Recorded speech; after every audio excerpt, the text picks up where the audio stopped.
दो सगे भाइयों ने दौलत के लालच में आकर अपनी उस अंधी बहन को घने जंगल के एक सूखे कुएं में फेंक दिया, जो उन्हें अपनी जान से भी ज्यादा चाहती थी।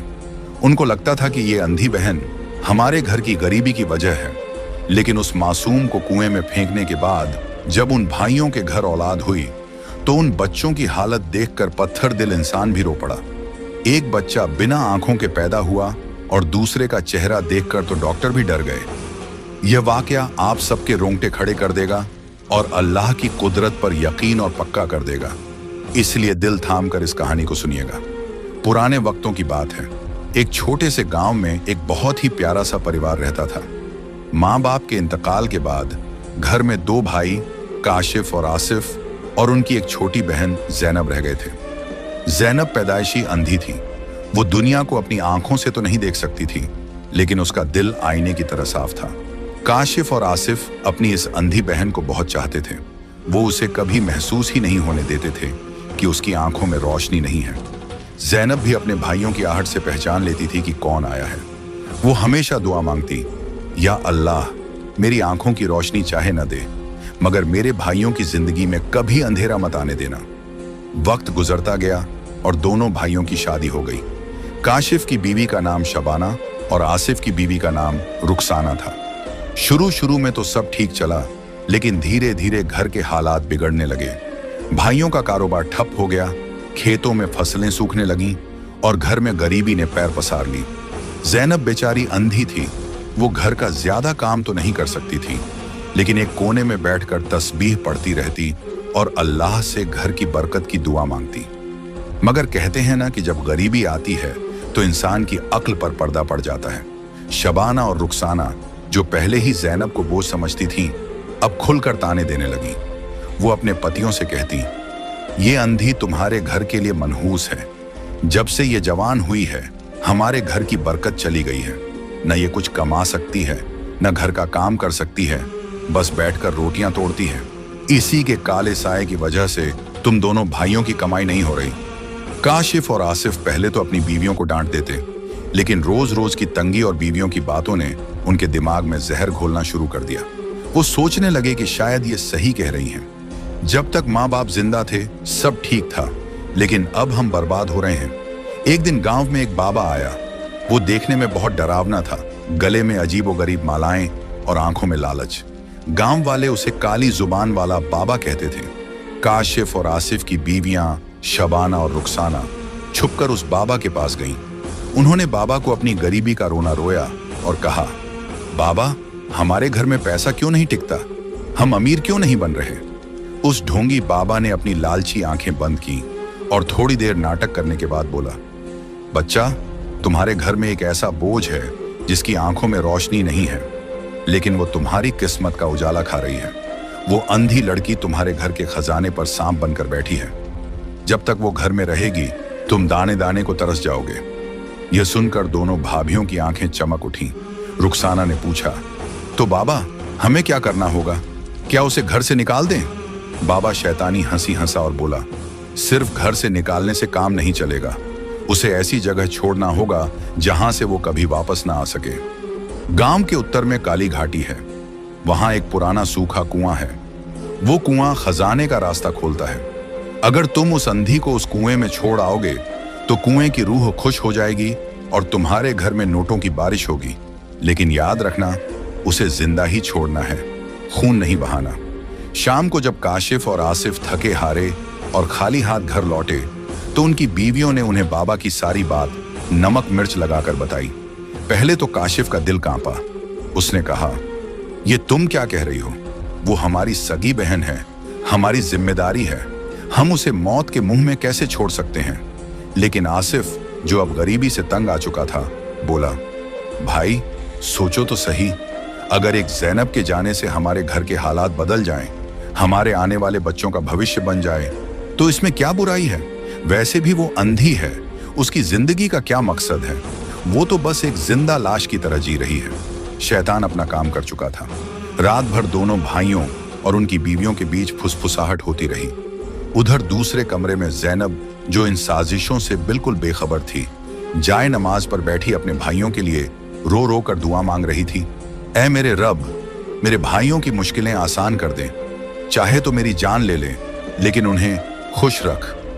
उसे क्या पता था कि जिन भाइयों के लिए वो दुआ मांग रही है वही कल उसकी जान का सौदा करने वाले हैं। सुबह हुई, सूरज निकला, लेकिन उस घर के लोगों का जमीर मर चुका था।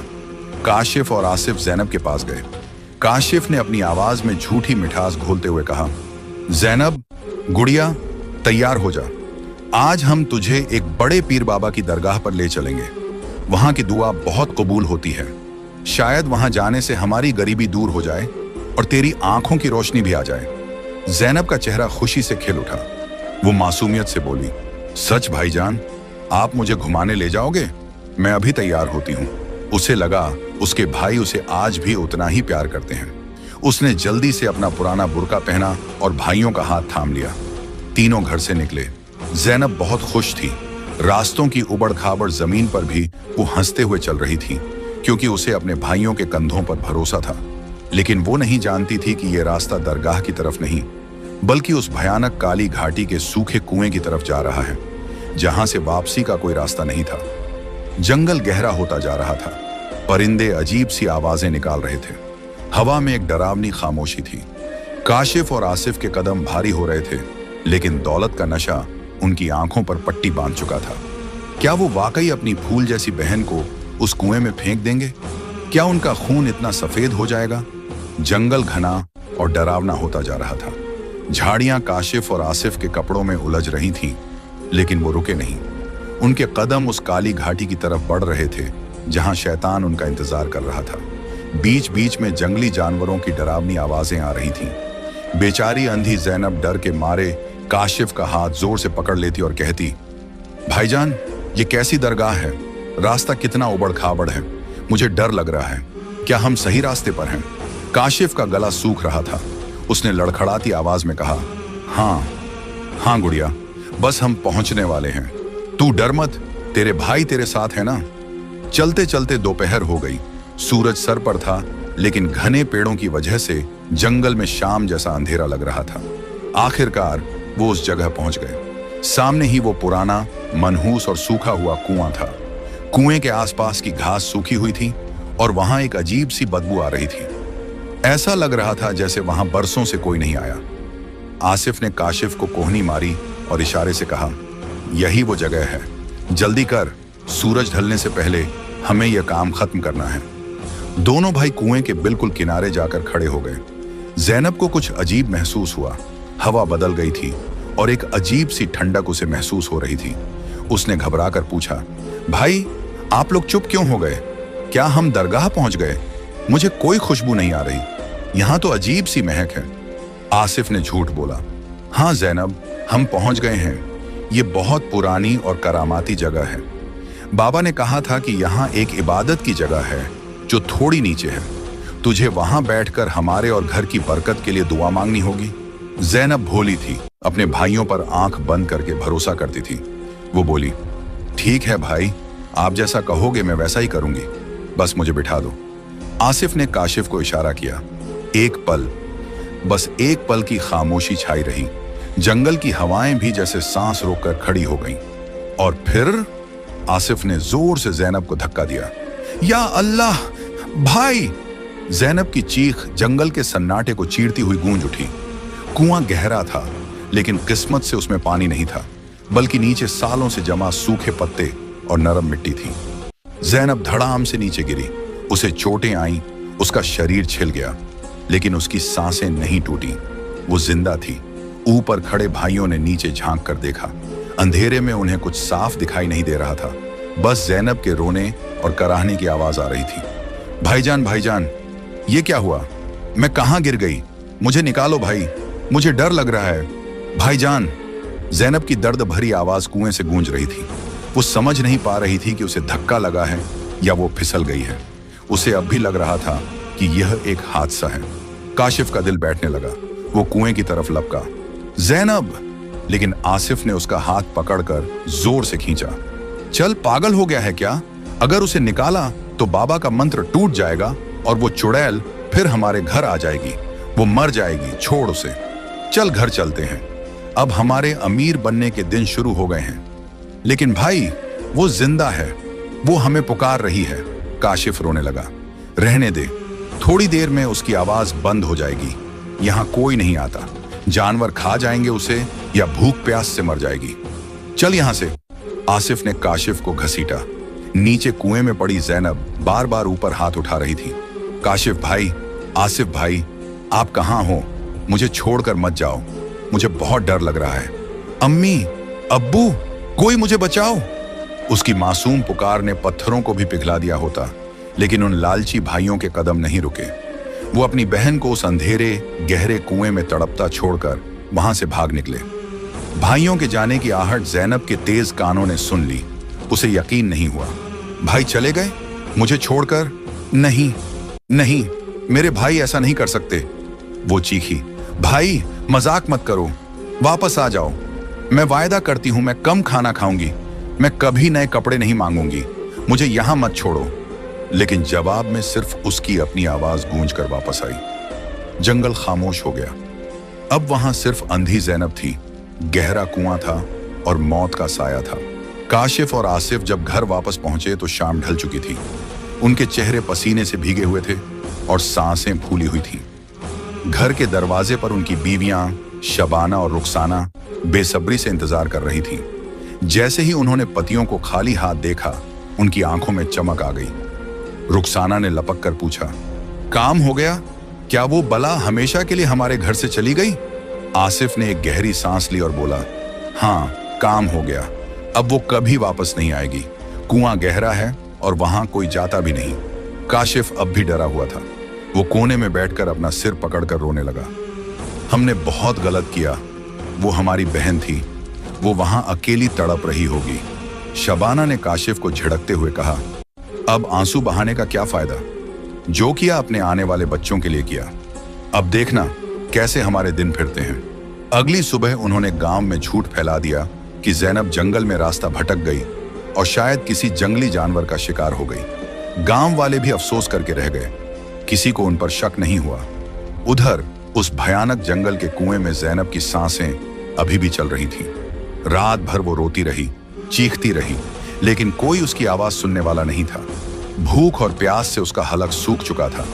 उसके शरीर में दर्द था, लेकिन दिल का दर्द उससे कहीं ज्यादा था। उसे यकीन ही नहीं हो रहा था कि जिन भाइयों को उसने दुआओं में मांगा, उन्होंने ही उसे मौत के मुंह में धकेल दिया।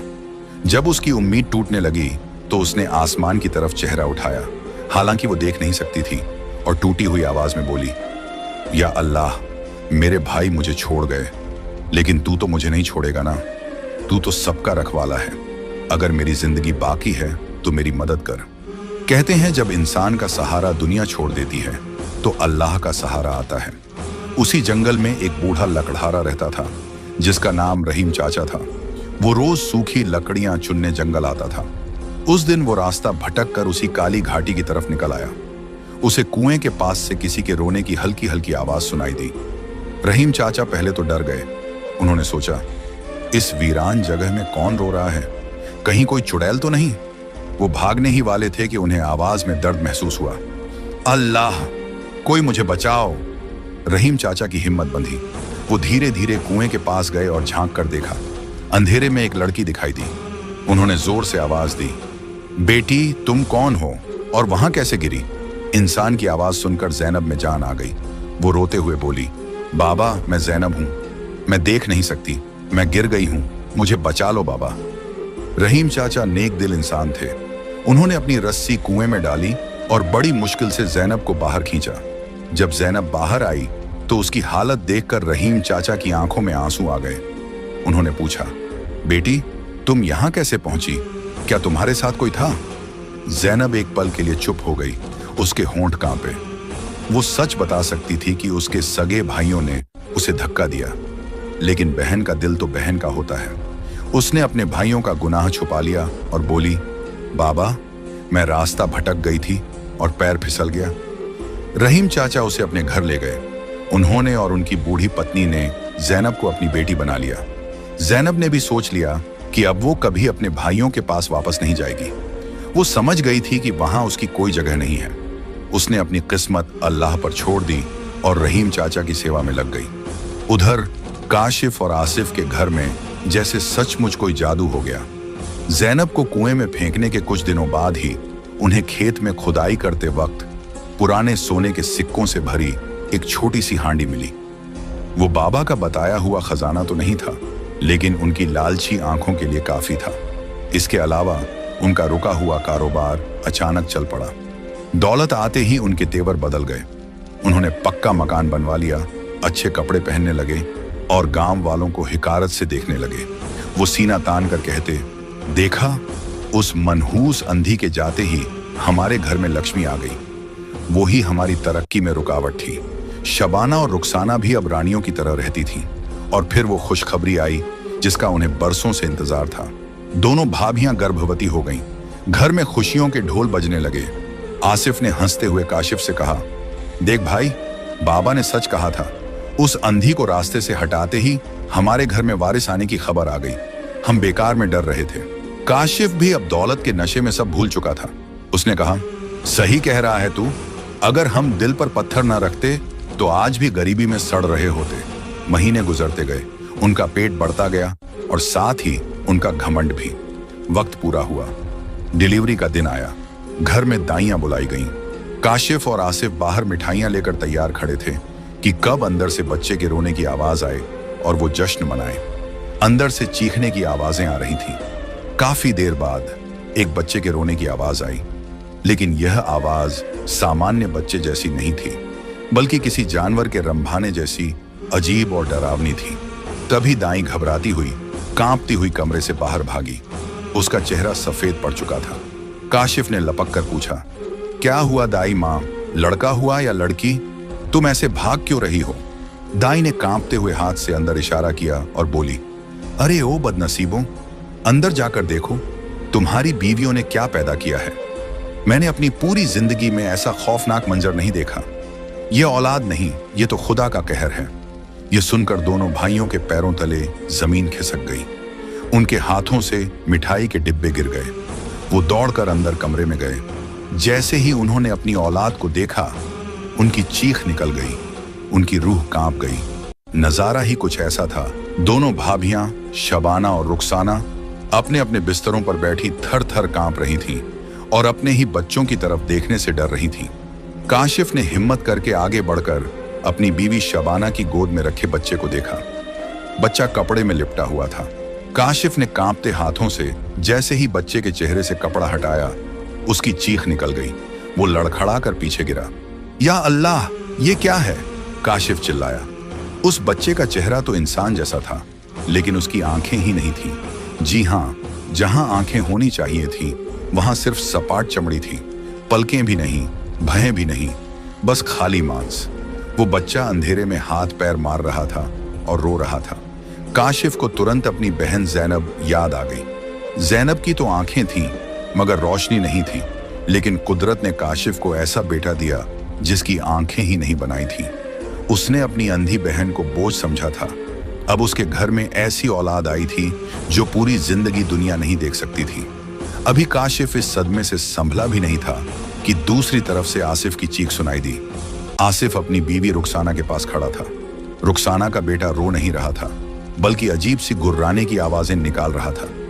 आसिफ ने जब बच्चे को देखा तो उसका खून जम गया। उस बच्चे का चेहरा इंसान का कम और जानवर का ज्यादा लग रहा था। उसके कान बकरी की तरह लंबे और लटके हुए थे। उसका जबड़ा बाहर की तरफ निकला हुआ था और मुंह में पैदा होते ही छोटे छोटे नुकीले दांत थे। वो बच्चा अपनी लाल लाल आंखों से आसिफ को घूर रहा था। आसिफ डर के मारे चिल्लाया, ये मेरा बच्चा नहीं हो सकता, ये कोई जानवर है, हटाओ इसे मेरी नजरों के सामने से। रुखसाना रोते हुए बोली, मैं इसे दूध कैसे पिलाऊं? मुझे इससे डर लग रहा है, ये मुझे काट खाएगा। पूरे घर में कोहराम मच गया। खुशियों की जगह मातम छा गया। जो दाइयां और औरतें बधाई देने आई थीं, वो अब तौबा तौबा कर रही थीं। एक बूढ़ी औरत ने काशिफ से कहा, बेटा, जरूर तुम लोगों ने कोई बहुत बड़ा गुनाह किया है। ये औलाद नहीं, ये खुदा का अजाब है। ऐसा बच्चा तो हमने आज तक नहीं देखा। काशिफ और आसिफ एक दूसरे को देख रहे थे। उनकी जुबान बंद थी, लेकिन दिल चीख चीख कर कह रहा था कि यह उसी जैनब की बद्दुआ है। शाम होते होते यह खबर पूरे गांव में आग की तरह फैल गई। लोग उन अजीबो गरीब बच्चों को देखने के लिए भीड़ लगाने लगे। कोई कहता, इनके घर पर किसी चुड़ैल का साया है, तो कोई कहता इन्होंने हराम की कमाई खाई है, इसलिए अल्लाह ने इनका मुंह काला कर दिया। काशिफ अपने बिना आंखों वाले बेटे को देख रहा था जो भूख से बिलख रहा था। उसे याद आया कि कैसे उसने अपनी बहन को कुएं के अंधेरे में भूखा प्यासा छोड़ दिया था। आज उसका अपना बेटा अंधेरे में था। आसिफ अपने जानवर जैसे दिखने वाले बेटे से नफरत कर रहा था। वो बार बार कह रहा था, इसे जंगल में फेंक आओ, मैं इसे नहीं पालूंगा। तभी गांव के इमाम साहब वहां आए। उन्होंने बच्चों को देखा और गहरी सांस ली। फिर उन्होंने दोनों भाइयों की आंखों में आंखें डालकर पूछा, सच सच बताओ, क्या तुमने किसी मासूम का दिल दुखाया है? क्या तुमने किसी का हक मारा है? अल्लाह बेवजह ऐसी निशानियां नहीं भेजता। काशिफ का जज्बात अब काबू से बाहर हो रहा था। वो फूट फूट कर रोने लगा। हाँ इमाम साहब, हमसे गुनाह हुआ है, बहुत बड़ा गुनाह हुआ है। आसिफ ने उसे कोहनी मारी और चुप रहने का इशारा किया। वो अब भी अपने गुनाह को मानने को तैयार नहीं था। वो बोला, कोई गुनाह नहीं किया हमने, ये उस बाबा का चक्कर है। उस पाखंडी बाबा ने हमें फंसाया। मैं अभी उस बाबा के पास जाता हूं। आसिफ गुस्से में घर से निकला और जंगल की तरफ भागा, उसी बाबा की तलाश में जिसने उन्हें ज़ैनब को मारने का रास्ता बताया था। काशिफ भी उसके पीछे भागा। जब वो उस गुफा के पास पहुंचे जहां वो बाबा रहता था, तो देखा कि वहां कोई नहीं था, बस राख का ढेर पड़ा था। वहां एक पत्थर पर कोयले से लिखा था, दौलत मिल गई, अब सजा भुगतो। जो खून के रिश्तों को मिट्टी में मिलाते हैं, उनकी नस्लें मिट्टी हो जाती हैं। ये पढ़कर दोनों भाइयों के पैरों तले जमीन खिसक गई। वो बाबा को इंसान नहीं, बल्कि शैतान का रूप था जो उन्हें बर्बाद करने आया था। रात हो चुकी थी। दोनों भाई वापस घर की तरफ लौटे। घर के अंदर से बच्चों के रोने की डरावनी एक आवाजें आ रही थीं। वो आवाजें ऐसी थीं जैसे कोई बदुआ दे रहा हो। काशिफ ने रोते हुए आसिफ से कहा, भाई, यह सब हमारी ज़ैनब की वजह से हो रहा है। हमने उसे जिंदा मार दिया। अगर हमें इस अजाब से बचना है तो हमें उस कुएं के पास जाना होगा। शायद उसकी लाश मिल जाए तो हम उसे इज्जत से दफना सकें और अल्लाह से माफी मांग सकें। आसिफ ने कहा, ठीक है, कल सुबह हम कुएं पर जाएंगे। अगली सुबह दोनों भाई अपने हाथों में कफन और फावड़ा लेकर चुपचाप घर से निकले। उनकी बीवियां शबाना और रुखसाना दरवाजे पर खड़ी रो रही थीं। आज उन्हें दौलत नहीं, अपनी ननद ज़ैनब की याद आ रही थी। काशिफ का दिल जोर जोर से धड़क रहा था। वो सोच रहा था कि कुएं में उसे क्या मिलेगा, ज़ैनब की सड़ी गली लाश या जंगली जानवरों द्वारा नोची हुई हड्डियां। ये सोचकर ही उसे उल्टियां आने लगी। चलते चलते वो उसी काली घाटी में पहुंच गए। सामने वही पुराना कुआं था। आसिफ ने हिम्मत जुटाई और कुएं के पास गया। उसके हाथ कांप रहे थे। उसने सोचा कि नीचे बदबू आ रही होगी, मक्खियां भिनभिना रही होंगी। लेकिन जैसे ही वो कुएं की मुंडेर पर झुका, वो हैरान रह गया। कुएं के अंदर से कोई बदबू नहीं आ रही थी, बल्कि वहां से गीली मिट्टी और जंगली फूलों की भीनी भीनी खुशबू आ रही थी। भाई, यहां देखो, आसिफ चिल्लाया। काशिफ दौड़कर आया और नीचे झांका। कुआं खाली था। वहां न तो ज़ैनब थी, न उसकी लाश, और न ही कोई खून का निशान। वहां सिर्फ कुछ रंग बिरंगे फूल उगे हुए थे जो नीचे चमक रहे थे। ये कैसे हो सकता है? काशिफ हकलाया। हमने उसे यहीं फेंका था। वो कहां गई? क्या उसे कोई जानवर उठा ले गया? दोनों भाई घबरा गए। अगर ज़ैनब की लाश नहीं मिली तो वो तौबा कैसे करेंगे? उनका पाप तो हमेशा के लिए उन पर बोझ बन जाएगा। वो पागलों की तरह कुएं के आसपास झाड़ियों में ढूंढने लगे। तभी हवा के झोंके के साथ एक आवाज उनके कानों में पड़ी। यह किसी के रोने की आवाज नहीं थी। यह कोई डरावनी आवाज भी नहीं थी। ये एक बहुत ही सुरीली और रूहानी आवाज थी जो कुरान की आयतें पढ़ रही थी। काशिफ ठिठक गया। भाई, क्या तूने सुना? ये आवाज, ये तो जानी पहचानी लग रही है। आसिफ ने भी कान लगाए। हाँ, यह तो हमारी ज़ैनब जैसी आवाज है, लेकिन यह कैसे मुमकिन है? वो तो मर चुकी होगी। आवाज थोड़ी दूर बनी एक छोटी सी फूस की झोपड़ी से आ रही थी जो पेड़ों के झुरमुट में छुपी थी। दोनों भाई मंत्रमुग्ध होकर उस आवाज की तरफ खींचे चले गए। उनके कदम भारी थे, लेकिन दिल में एक उम्मीद की किरण जाग उठी थी। जैसे ही वो झोपड़ी के करीब पहुंचे, नजारा देखकर उनके होश उड़ गए। झोपड़ी के बाहर एक चबूतरे पर एक बूढ़ा आदमी, रहीम चाचा, और उनकी पत्नी बैठे थे, और उनके सामने एक लड़की बैठी थी। वो लड़की सफेद कपड़ों में लिपटी हुई थी। उसके चेहरे पर एक ऐसा नूर चमक था जो सूरज की रोशनी को भी फीका कर दे। उसकी आंखें बंद थीं, लेकिन उसका चेहरा सुकून से भरा हुआ था। वो अपनी उंगलियों से कुछ टटोल रही थी और जुबान से अल्लाह का कलाम पढ़ रही थी। वो कोई और नहीं, ज़ैनब थी। काशिफ और आसिफ को अपनी आंखों पर यकीन नहीं हुआ। जिस बहन को वो मरने के लिए कुएं में फेंक आए थे, वो यहां जिंदा थी। और सिर्फ जिंदा ही नहीं, वो पहले से ज्यादा खुशहाल और नूरानी लग रही थी। उसके चेहरे पर वो गरीबी और लाचारी नहीं थी जो घर पर हुआ करती थी। दूसरी तरफ काशिफ और आसिफ थे, करोड़पति, अमीर, लेकिन उनके चेहरे काले पड़ चुके थे, आंखें धंसी हुई थीं और दिलों में बेचैनी थी। ज़ैनब ने आयत पढ़ना बंद किया। उसने हवा में सूंघा। उसकी अंधी आंखों में हरकत हुई। उसने अपनी गर्दन घुमाई और धीमी आवाज में बोली, बाबा, क्या कोई आया है? मुझे मेरे भाइयों की खुशबू आ रही है। यह सुनते ही काशिफ के हाथ से फावड़ा छूटकर गिर गया। ठन! रहीम चाचा खड़े हो गए। उन्होंने भाइयों को गुस्से से देखा। वो समझ गए थे कि ये वही जालिम भाई हैं, लेकिन ज़ैनब के चेहरे पर कोई गुस्सा नहीं आया। वो अपनी जगह से उठी और टटोलते हुए आगे बढ़ी। भाईजान, क्या वो आप हैं? काशिफ भाई, आसिफ भाई? उसकी आवाज में वही पुराना प्यार था, वही मिठास थी। उसने यह नहीं पूछा कि तुमने मुझे धक्का क्यों दिया। उसने यह नहीं कहा कि तुम कातिल हो। उसने बस प्यार से पुकारा। काशिफ और आसिफ वहीं जमीन पर गिर पड़े। उनकी दौलत, उनका घमंड, उनका लालच, सब उस अंधी बहन के कदमों की धूल बन गया। काशिफ फूट फूट कर रोने लगा। हाँ ज़ैनब, हम हैं तेरे पापी भाई, तेरे कातिल। काशिफ और आसिफ, जो कभी अपनी अकड़ में जमीन पर पैर नहीं रखते थे, आज अपनी अंधी बहन के कदमों में सिर रखे फूट फूट कर रो रहे थे। काशिफ हिचकियां लेते हुए बोला, ज़ैनब, हम जानवर बन गए थे। हमने चंद सिक्कों के लिए तेरा सौदा कर दिया। हमें लगा तू हमारे लिए बोझ है, लेकिन तू तो हमारे घर की बरकत थी। देख, आज अल्लाह ने हमें कैसी सजा दी है। हमारे घर में जो औलाद हुई है वो इंसान नहीं, अजाब है। आसिफ भी रोते हुए बोला, बहन, हमें माफ कर दे। अगर तूने माफ नहीं किया तो हम जहन्नुम की आग में जलेंगे। हमारे बच्चों को बचा ले बहन।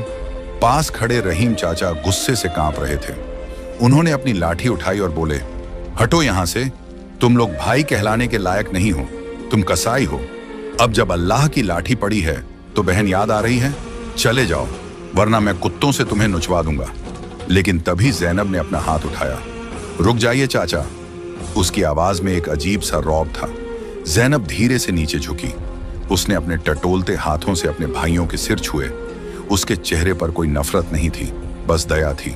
वो बोली, भाई, जिस दिन आपने मुझे कुएं में धक्का दिया था, मुझे बहुत दुख हुआ था, लेकिन मैंने उसी वक्त आपको माफ कर दिया था। जानते हो क्यों? क्योंकि आप मेरा खून हो, और एक बहन अपने भाइयों से नाराज तो हो सकती है, मगर नफरत नहीं कर सकती। ये सुनकर दोनों भाइयों का कलेजा मुंह को आ गया। इतनी बड़ी माफी, इतना बड़ा दिल। ज़ैनब ने आगे कहा, उठो भाई, रोने से गुनाह नहीं धुलते, तौबा करने से धुलते हैं। चलो, मुझे घर ले चलो, मुझे मेरे भतीजों से मिलना है। काशिफ और आसिफ ने इज्जत के साथ अपनी बहन को सहारा दिया। रहीम चाचा ने नम आंखों से ज़ैनब को विदा किया। जैसे ही ज़ैनब अपने पुराने घर की चौखट पर पहुंची, घर का माहौल बदल गया। शबाना और रुखसाना, जो अपने डरावने बच्चों को देखकर रो रही थीं, ज़ैनब को जिंदा देखकर उनके पैरों में गिर पड़ी। हमें माफ कर दो ननद साहिबा, हमारी अक्ल पर पत्थर पड़ गए थे, हमने तुम्हें बहुत सताया। ज़ैनब ने मुस्कुराकर उन्हें उठाया और बोली, भाभी, जो हुआ उसे भूल जाओ। बच्चे कहाँ हैं? लाओ, मेरी गोद में दो। काशिफ डरते डरते अपने उस बेटे को लाया जिसकी आंखें नहीं थीं, और आसिफ उस बच्चे को लाया जो जानवर जैसा दिखता था। सबकी सांसें रुकी हुई थीं। ज़ैनब ने पहले काशिफ के बेटे को गोद में लिया। उसने अपनी उंगलियों से बच्चे के सपाट चेहरे को छुआ। उसकी आंखों से आंसू टपक कर बच्चे के गाल पर गिरे। उसने आसमान की तरफ चेहरा उठाया और दिल की गहराई से दुआ मांगी, या अल्लाह, मेरे भाइयों ने गलती की, लेकिन ये मासूम बच्चे बेकसूर हैं। तू तो 70 माओं से ज्यादा प्यार करने वाला है। मेरी जो भी नेकियां हैं वो इन बच्चों को दे दे। मेरे भाइयों की तौबा कबूल कर ले और इनके आंगन को खुशियों से भर दे। तू कुदरत वाला है, तू चाहे तो मिट्टी को सोना बना दे। ज़ैनब की दुआ अभी खत्म भी नहीं हुई थी कि कमरे में एक ठंडी और खुशबूदार हवा चली। ऐसा लगा जैसे फरिश्ते उतर आए हों। अचानक काशिफ का बेटा, जिसकी आंखें ही नहीं थीं, जोर से रोया और उसकी बंद चमड़ी पर हलचल हुई। देखते ही देखते उसकी पलकें बनी और उसने अपनी खूबसूरत काली आंखें खोल दी। या अल्लाह, मेरा बेटा देख सकता है। शबाना खुशी से चीख पड़ी। दूसरी तरफ आसिफ के बेटे का चेहरा, जो जानवर जैसा था, धीरे धीरे बदलने लगा। उसके नुकीले दांत गायब हो गए, कान सामान्य हो गए और वो एक चांद जैसा प्यारा बच्चा बन गया। ये चमत्कार अपनी आंखों से देखकर काशिफ और आसिफ सजदे में गिर गए। तेरा शुक्र है मालिक, तेरा शुक्र है। पूरा घर अल्लाहू अकबर की आवाज से गूंज उठा। उस दिन के बाद काशिफ और आसिफ पूरी तरह बदल गए। उन्होंने वो सारी हराम की कमाई और लालच छोड़ दिया। उन्होंने मेहनत मजदूरी करना शुरू किया, लेकिन अब उनके घर में सुकून था। जैनब अब घर की बोझ नहीं, बल्कि घर की रानी थी। दोनों भाई और भाभियां उसकी सेवा में लगे रहते। गांव वालों ने भी सबक सीखा। उन्होंने उस ढोंगी बाबा की राख पर थूका और समझ गए कि जादू टोना सब झूठ है। असली ताकत दुआ और ईमान में है। जैनब ने उस घर को जन्नत बना दिया। वो अक्सर बच्चों को कहानी सुनाती और कहती, देखो बच्चों, लालच वो आग है जो अपनों को जला देती है, और माफी वो पानी है जो जली हुई चीज को भी हरा कर देती है। कभी किसी को कम मत समझना, क्योंकि अल्लाह जिसे चाहता है उसे इज्जत देता है।